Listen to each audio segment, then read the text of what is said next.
আসসালামু আলাইকুম ওয়া রাহমাতুল্লাহি ওয়া বারাকাতুহু।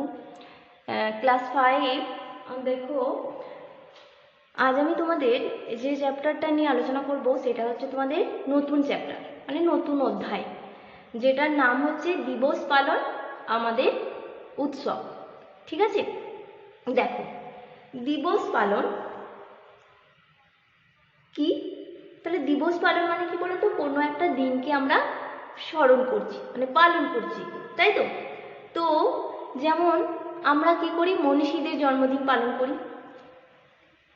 আরে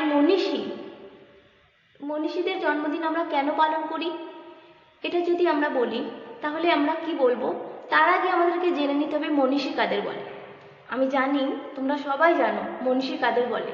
তার কারণ হচ্ছে, আমি তোমাদেরকে যখন স্মরণীয় যারা পড়িয়েছি সেখানে আমি তোমাদের প্রথমেই আলোচনা করেছিলাম মনীষী কাদের বলে, তাই না? তো আমরা সেখানে কি জেনেছিলাম বলো তো? যে মনীষী বলতে আমরা সেই সব ব্যক্তিদেরকে বুঝি যারা কি করেছেন, আমাদের দেশের জন্য কি করেছেন, অনেক কিছু লিখেছেন, অনেক ভালো ভালো কথা লিখেছেন, দেশের জন্য কাজ করেছেন, যেগুলো আমরা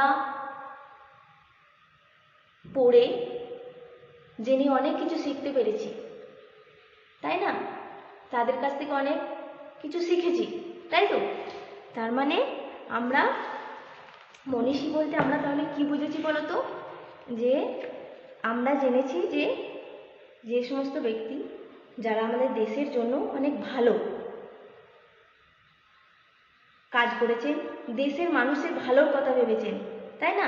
এবং তারা যে সমস্ত কিছু লিখেছেন সেইগুলো আমরা পড়ে অনেক কিছু শিখেছি, অনেক জ্ঞান অর্জন করেছেন এবং আমাদের জীবনকে সঠিক পথে পরিচালনা করার অনুপ্রেরণা পেয়েছি, তাই তো? তো সেই জন্য আমরা সেই মনীষীদেরকে আমরা কি করি বলো তো? তাদের জন্মদিন বলো বা মৃত্যুদিন বলো, সেগুলোকে আমরা স্মরণ করি। তার কারণ হচ্ছে তাদেরকে আমরা কি বলো তো? তাদেরকে আমরা রেসপেক্ট করি, সম্মান করি, তাই না? সেই জন্য আমরা তাদেরকে কি করি, চিরদিন মনে রাখি, তাই তো? আর তাদের সেই জন্মদিন বা মৃত্যুদিনে আমরা তাদেরকে সম্মান জানিয়ে রেসপেক্ট করে কি করি, তাদেরকে আমরা তাদের সেই দিবসগুলোকে পালন করি, তাই না? এবারে দেখো, আমরা কি শুধুমাত্র মনীষীদেরই জন্মদিন পালন করি? না, শুধু মনীষীদের জন্মদিন পালন করি না। মনীষীদের জন্মদিন তো পালন করি, আরও অনেক কিছু দিবস কিন্তু আমরা পালন করি। তো সেইগুলো কি কি বলো তো? যেমন হচ্ছে অরণ্য সপ্তাহ, তোমাদেরকে মনে রাখতে হবে এগুলো, যে মনীষীদের জন্মদিন ছাড়াও আমরা আরও অনেক দিবস পালন করি। সেগুলো কি কি? যেমন একটা কি বললাম, অরণ্য সপ্তাহ, ঠিক আছে? অরণ্য সপ্তাহ। আর কি? তারপরে হচ্ছে তোমার পরিবেশ দিবস, তাই না? পরিবেশ দিবস। আর কি? তারপর হচ্ছে তোমার যেমন শিক্ষক দিবস,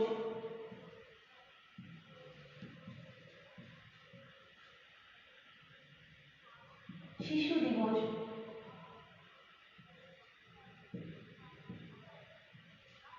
আর কি আছে? তারপর হচ্ছে সাধারণতন্ত্র দিবস।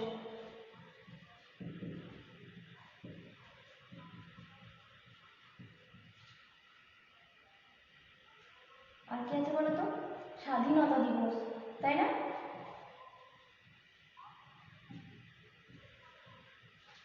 আমি জানি তোমরা সবাই এই দিবসগুলোর সাথে পরিচিত, তাই না? তোমরা সবাই বুঝতে পারবে। এই অরণ্য সপ্তাহ, পরিবেশ দিবস, শিক্ষক দিবস, শিশু দিবস, সাধারণতন্ত্র দিবস, স্বাধীনতা দিবস, তো এই সব দিবসগুলো আমরা পালন করি। এবার আমাদেরকে জানতে হবে যে কি কারণ আমরা কেন অরণ্য সপ্তাহ পালন করব, কেন পরিবেশ দিবস পালন করব, কেন শিক্ষক দিবস পালন করি, কার জন্মদিনে পালন করি, শিশু দিবস কার জন্মদিনে পালন করি, কেন করি, সাধারণতন্ত্র দিবস বলতে আমরা কি বুঝি, কেন সাধারণতন্ত্র দিবস পালন করা হয়, স্বাধীনতা দিবস কেন পালন করা হয়, তাই না? আমাদেরকে এগুলো বিস্তারিতভাবে জানতে হবে, তাই তো? তাহলে সবার আগে আমরা যেটা জানবো সেটা কি বলতো? সেটা হচ্ছে অরণ্য সপ্তাহ, ঠিক আছে? তাহলে আমরা প্রথমে কি জানবো বললাম, যে প্রথমে যেটা জানবো সেটা হচ্ছে তোমার অরণ্য সপ্তাহ।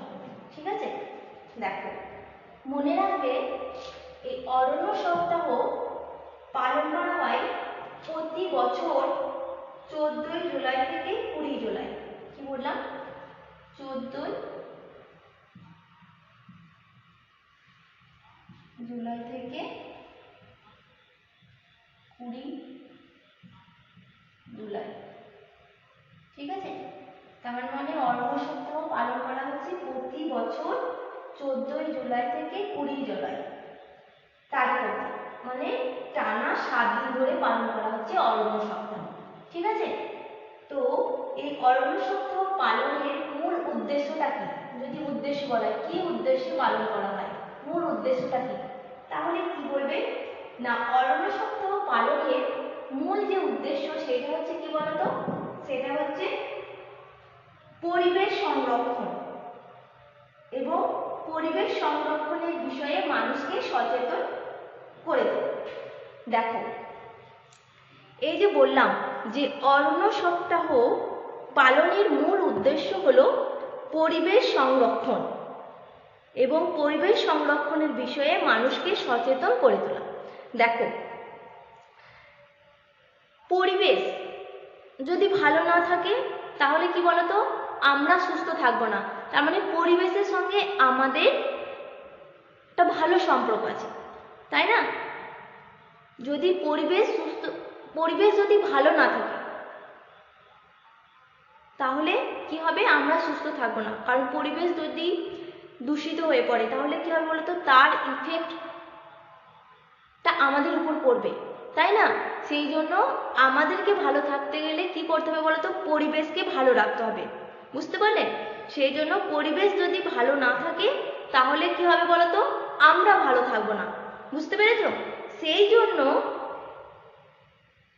এই অরণ্য সপ্তাহ পালনের মূল উদ্দেশ্য হচ্ছে পরিবেশ সংরক্ষণ করা, অর্থাৎ পরিবেশকে রক্ষা করা। বুঝতে পেরেছো?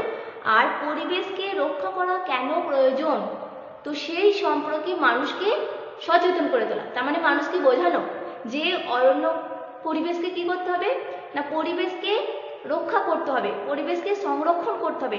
পরিবেশ যদি ভালো না থাকে আমরা সুস্থ থাকবো না। আর পরিবেশকে ভালো রাখতে গেলে কি করতে হবে বলতো, বৃক্ষরোপণ করতে হবে, তাই না? বুঝতে পেরেছ কি বললাম? যে পরিবেশকে যদি ভালো রাখতে চাই তাহলে আমাদেরকে কি করতে হবে না, বৃক্ষরোপণ করতে হবে। বুঝতে পেরেছ? তাহলে পরিবেশ সুস্থ থাকবে, ভালো থাকবে। আর পরিবেশ ভালো থাকলে আমরা ভালো থাকবো। বুঝতে পেরেছ? সেই জন্য এই অরণ্য সপ্তাহে কি করা হয়ে থাকে জানো, বৃক্ষরোপণের কথা বলা হয়ে থাকে। মানে প্রচুর পরিমাণে কি করতে হবে, গাছ লাগাতে হবে। বুঝতে পেরেছো? সেই জন্য বলা হচ্ছে যে অরণ্য সপ্তাহে, এই যে অরণ্য সপ্তাহ পালন করা হচ্ছে প্রতি বছর 14ই জুলাই থেকে 20 জুলাই, এই 7 দিন ধরে কি করা হয়, এই 7 দিন ধরে মানুষকে এই পরিবেশ সংরক্ষণের বিষয়ে সচেতন করে তোলা হয় এবং তাদেরকে বলা হয় যে কি করতে হবে, পরিবেশকে রক্ষা করতে গেলে আমাদেরকে প্রচুর পরিমাণে বৃক্ষরোপণ করতে হবে, অর্থাৎ গাছ লাগাতে হবে। বুঝতে পেরেছো? এবং তার পাশাপাশি আর কি করা হয়ে থাকে না, অরণ্য সংরক্ষণমূলক বিভিন্ন কার্যাবলী করা হয়ে থাকে। অর্থাৎ অরণ্য অর্থাৎ গাছ যাতে মানুষ না কাটে, অর্থাৎ গাছ কাটা বন্ধ করা। তো সেই গাছ কাটা বন্ধ করার পাশাপাশি আরো নানা রকম পদক্ষেপ নেওয়া হয় এই সময়ে। বুঝতে পেরেছো? তাহলে বোঝাতে পারলাম যে অরণ্য সপ্তাহ পালনের উদ্দেশ্য কি, কেন আমরা অরণ্য সপ্তাহ পালন করি। ক্লিয়ার হলো? বুঝতে পারলে তো কি বললাম? তাহলে এটা ভালো করে করবে যে অরণ্য সপ্তাহ কতদিন ধরে পালন করা হয়, তাহলে তোমাদেরকে এটা বলতে হবে যে 14ই জুলাই থেকে 20 জুলাই, অর্থাৎ 7 দিন ধরে পালন করা হচ্ছে অরণ্য সপ্তাহ। আর এই অরণ্য সপ্তাহ পালনের উদ্দেশ্য কি এটা বুঝতে পারলে তো? বেশ, এরপর আমরা যেটা জানবো সেটা হচ্ছে কি পরিবেশ দিবস, তাই তো? দেখো তাহলে এরপরে আমি কি বললাম যে পরিবেশ দিবস, তাই তো? দেখো তোমাদেরকে প্রথমেই বলি যে পরিবেশ দিবস এটা প্রথম পালিত হয়েছিল, অর্থাৎ যেটা পালিত হয়েছিল সেটা হচ্ছে 1974 সালে 5ই জুন। ঠিক আছে, মনে রাখবে 1974 সালে 5ই জুন প্রথম বিশ্ব পরিবেশ দিবস পালিত হয়। ঠিক আছে, তারপর আমরা প্রতি বছর 5ই জুন কি করি, পরিবেশ দিবস পালন করি। ঠিক আছে, তাহলে বুঝতে পারলে প্রথম বিশ্ব, আমি এখানে লিখে দিলাম, এটা লিখে নেবে, প্রথম বিশ্ব পরিবেশ দিবস, পরিবেশ দিবস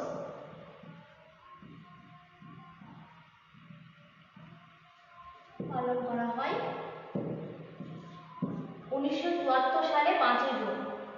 মনে রাখবে সম্মিলিত জাতিসংঘের উদ্যোগে। কি বললাম, সম্মিলিত জাতিসংঘের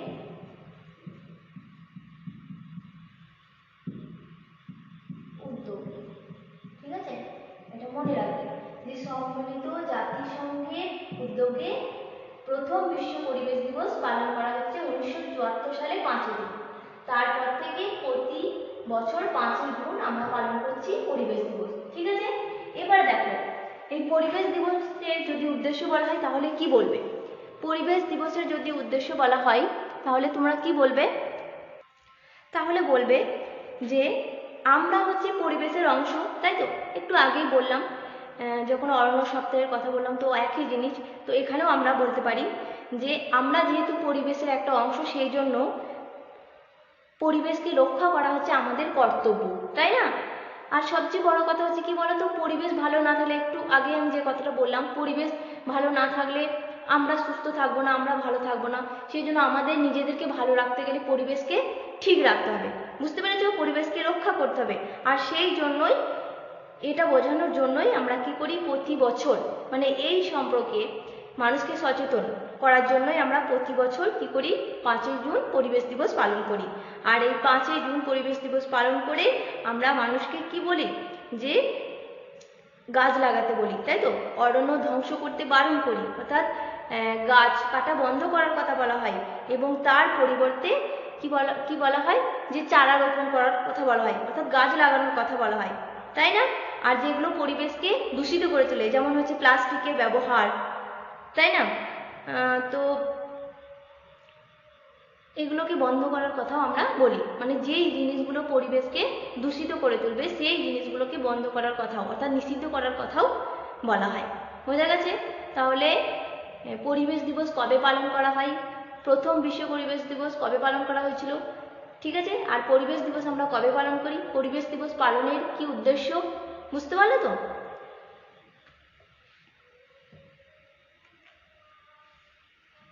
তাহলে এগুলো ভালো করে মনে রাখবে যে অরণ্য সপ্তাহ যেটা বললাম সেটা হচ্ছে প্রতি 14ই জুলাই থেকে, প্রতি বছর 14ই জুলাই থেকে 20 জুলাই, ঠিক আছে? আর প্রথম বিশ্ব পরিবেশ দিবস পালন করা হচ্ছে 1974 সালে 5ই জুন, বুঝতে পারলে? আর সেই জন্য এটাকে স্মরণ করে প্রতি বছর 5ই জুন আমরা পরিবেশ দিবস পালন করি। তাহলে তোমাদেরকে যদি বলা হয় পরিবেশ দিবস কবে পালন করা হয়, তাহলে কি বলবে? 5ই জুন, মনে থাকবে তো? এরপরে দেখো, এরপর আমরা যেটা জানবো সেটা হচ্ছে কি, শিক্ষক দিবস, ঠিক আছে? দেখো তাহলে কি বললাম, এরপরে আমরা যেটা জানবো সেটা কি বললাম, যে শিক্ষক দিবস, তাই তো? দেখো সবার আগে আমাদেরকে কি জানতে হবে তাহলে বলো তো, যে শিক্ষক দিবস আমরা কার জন্মদিনে পালন করি, ঠিক আছে? দেখো মনে রাখবে শিক্ষক দিবস আমরা পালন করি সর্বপল্লী রাধাকৃষ্ণনের জন্মদিনে। কি বললাম?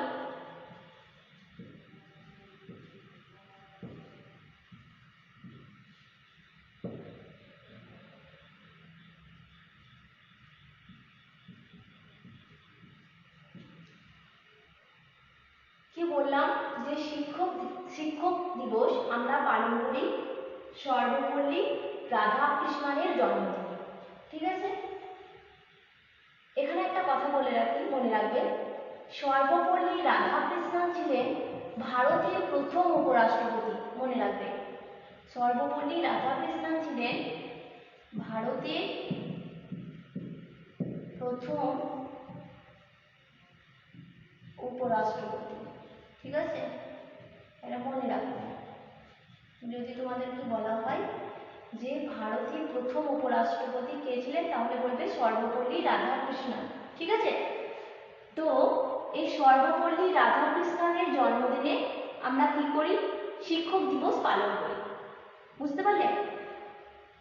আর শিক্ষক দিবসটা আমরা তাহলে কবে পালন করছি? তার মানে সর্বপল্লী রাধাকৃষ্ণনের জন্মদিন কবে, তাই তো? মনে রাখবে 5 সেপ্টেম্বর। ঠিক আছে, 5 সেপ্টেম্বর।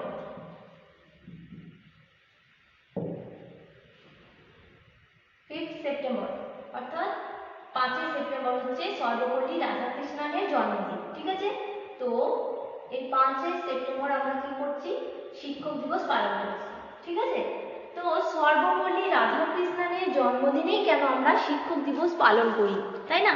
এটা হচ্ছে আমাদের কাছে একটা প্রশ্ন, যে কেন আমরা সর্বপল্লী রাধাকৃষ্ণনের জন্মদিনেই শিক্ষক দিবস পালন করি। তাহলে কি বলবে? দেখো, সর্বপল্লী রাধাকৃষ্ণন ছিলেন একজন খুব বড় পণ্ডিত মানুষ। তার পাশাপাশি তিনি খুব ভালো শিক্ষকও ছিলেন। কি বললাম? যে সর্বপল্লী রাধাকৃষ্ণন ছিলেন খুব বড় পণ্ডিত মানুষ এবং তার পাশাপাশি তিনি খুব ভালো শিক্ষকও ছিলেন। সেই জন্য গোটা পৃথিবীতে অর্থাৎ পুরো পৃথিবীতে ওনার খুব সম্মান ছিল। সেই জন্য আমরা সর্বপল্লী রাধাকৃষ্ণনের জন্মদিনে অর্থাৎ এই 5 সেপ্টেম্বর 5 সেপ্টেম্বর আমরা শিক্ষক দিবস পালন করি। তাহলে কি বললাম বুঝতে পারলে? তাহলে তোমাদের কাছে যদি কোশ্চেন করা হয় যে সর্বপল্লী রাধাকৃষ্ণনের জন্মদিনে কেন আমরা শিক্ষক দিবস পালন করি, তাহলে কি বলবে বুঝতে পারলে? তাহলে কি বলবে? যে সর্বপল্লী রাধাকৃষ্ণন ইনি ছিলেন ভারতের প্রথম উপরাষ্ট্রপতি। ঠিক আছে, তো এই সর্বপল্লী রাধাকৃষ্ণন খুব বড় পণ্ডিত মানুষ ছিলেন। সেই জন্য গোটা পৃথিবীতে ওনার খুব সম্মান ছিল। তার পাশাপাশি তিনি খুব ভালো শিক্ষকও ছিলেন।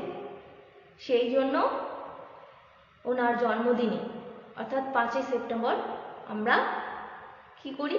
শিক্ষক দিবস পালন করি। ঠিক আছে, বুঝতে পারলে?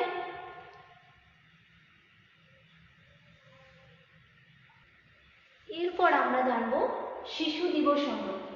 ঠিক আছে, কি বললাম? এরপরে আমরা জানবো শিশু দিবস সম্পর্কে। ঠিক আছে, দেখো, শিশু দিবস পালন করা হয় জওহরলাল নেহরুর জন্মদিনে। কি বললাম? শিশু দিবস পালন করা হয় কার জন্মদিনে বললাম?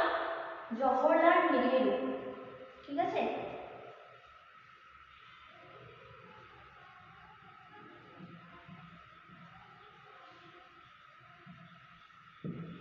জওহরলাল নেহরুর জন্মদিনে আমরা শিশু দিবস পালন করি। তো এই জওহরলাল নেহরুর জন্মদিন কবে? 14ই নভেম্বর। মনে রাখবে, 14ই নভেম্বর। ঠিক আছে,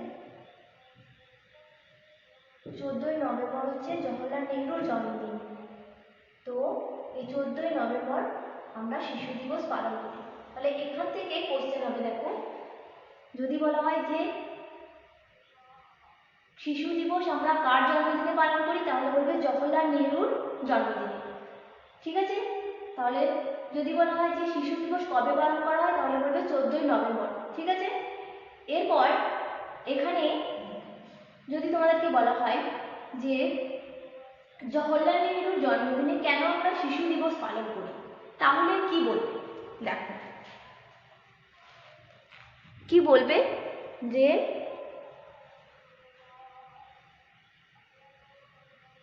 জওহরলাল নেহরু তিনি ছিলেন স্বাধীন ভারতের প্রথম প্রধানমন্ত্রী। এটা মনে রাখবে, এটা একটা শর্ট কোশ্চেন হবে। ঠিক আছে, যে স্বাধীন ভারতের প্রথম প্রধানমন্ত্রী কে ছিলেন? ঠিক আছে, কি বললাম? স্বাধীন ভারতের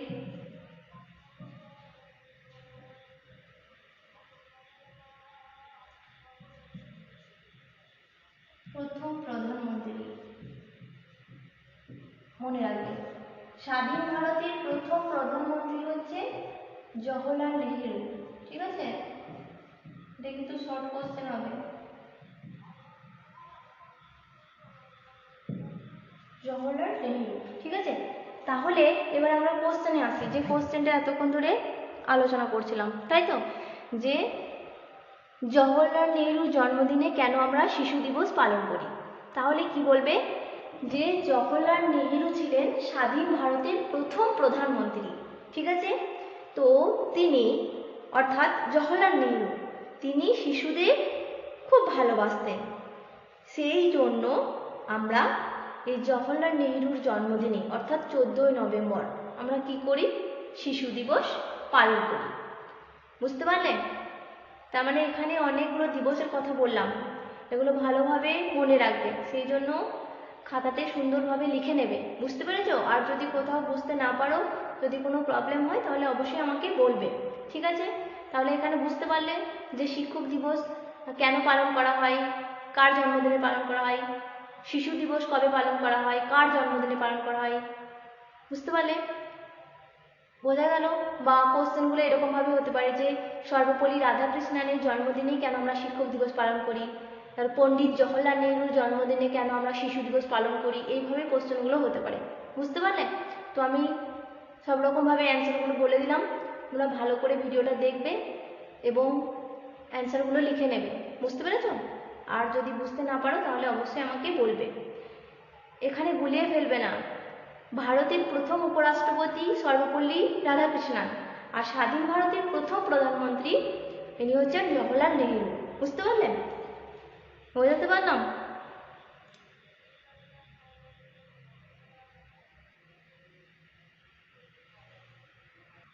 দেখো, আবার ধরো কোশ্চেনগুলো ধরো একটু ঘুরিয়ে হলো।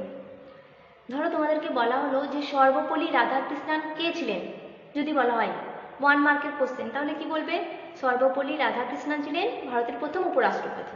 আবার যদি বলা হয় জওহরলাল নেহেরু কে ছিলেন, তাহলে কি বলবে, জওহরলাল নেহেরু ছিলেন স্বাধীন ভারতের প্রথম প্রধানমন্ত্রী। ঠিক আছে, বুঝতে পারলে?